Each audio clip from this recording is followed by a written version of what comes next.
Hello বন্ধুরা, সবাই কেমন আছো? দেখো, আজকে আবার একটা রান্না নিয়ে চলে আসলাম তোমাদের কাছে। কি রান্না করেছি তাই দেখো।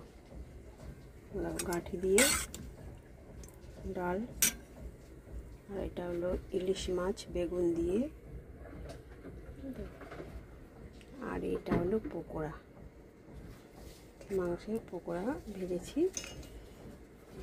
তো এই আজকে আমাদের রান্না, মানে আজকে রাত্রিবেলার খাবার এটাই আমাদের। আর গরম গরম ভাত, ছেলের খাবার দিয়ে দিয়েছি, ডাল আর পকোড়া, ও মাছ খায় না।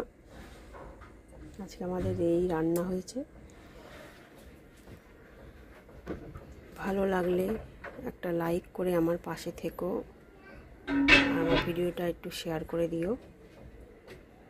আমিও সবার পাশে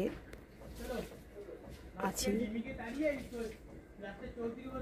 সবাইকে টাটা, সবাই ভালো থেকো, সুস্থ থেকো।